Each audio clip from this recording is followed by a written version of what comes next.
The College Board, which oversees the AP classes in high school, has stood up to the bully and the bully backed down. Florida high school students will now be able to take AP psychology. Let's talk about it. Hey everybody, it's Dr. David. So a few days ago, I posted about the spat between the state of Florida Department of Education and the College Board, who not only oversees the AP classes, the advanced placement classes that allows for college credit, and the test that goes along with the class, but also oversees the SAT testing in the state of Florida. Okay, now there was a lot of going back and forth, and a lot of this had to do about the inclusion of LGBTQ plus gender issues and other things that come up from the psychological perspective for such individuals, and that Florida was not okay with those things being taught in the AP psychology class. And the state of Florida wanted the College Board to modify the course to not include that. And the College Board said, no, we are not going to change this. This is our national standards. This is part of the national test. Okay. Now, when I saw this, we really kind of called this out as a bullying tactic, that the state of Florida was trying to bully the College Board into modifying the class in order to meet the Florida standards as opposed to the national standards. Now, as I had also reported, the AP Psychology is one of the most popular AP classes that are offered. There was about another 28,000 students who are signed up for it this year, who all of a sudden found themselves in a position that they may not be able to take the class that they wanted to take.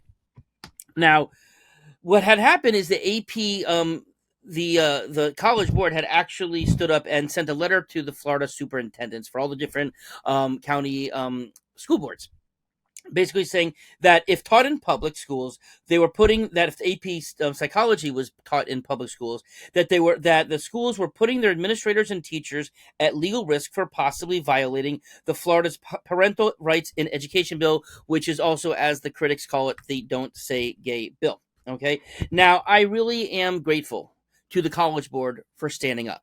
Okay, this really made a difference. This is an important class to teach in its entirety because, of course, students of psychology need to know about all different types of psychological impact on people, not just those that the state deemed worthy to be talked about. Now, after I recorded that video, actually later that day, it did seem as if that Florida backed off on this. Okay, now in terms of a little background on this Don't Say Gay bill. In 2022, this is what the original bill said. I want to make sure I get it right. Classroom instruction by school personnel or third parties on sexual orientation or gender identity may not occur in kindergarten through grade 3 or in a manner that is not age appropriate or developmentally appropriate for students in accordance with state standards. And of course, that second part made us concerned because who was defining what's developmentally appropriate, and might they deem even these things being taught to a 12th grader might not be developmentally appropriate? Okay, so a lot of us were really appalled. There were widespread protests for this.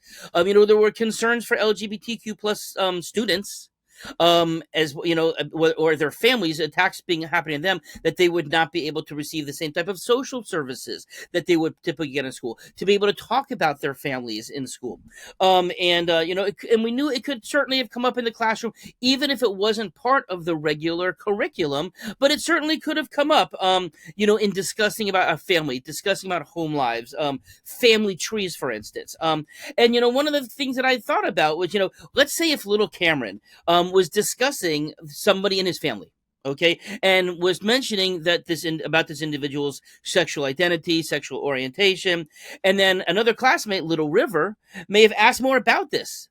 The teacher would have had to shut that down, couldn't have any conversation about it, leaving both kids, one kid hurt that he couldn't talk about his family, and another kid probably quite confused. I said him. I was actually trying to make Cameron and River not recognizing what gender that they are, because it could be the names are used for both genders.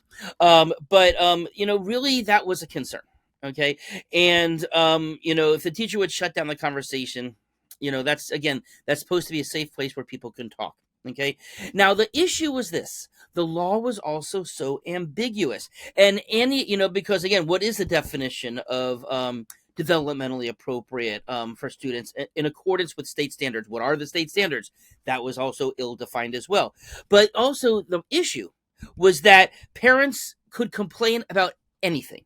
Okay, anything that they didn't agree with, they could then file a complaint against the teachers, against the schools, the administration, based on their own beliefs and nothing more. Okay, and of course that would lead to hearings. That was what led to a lot of books being pulled, etc. And of course, what's being taught to the point where teachers were scared to mention anything whatsoever relative to these important issues. Okay, a really chilling effect on everybody. We've seen a mass migration out of our state.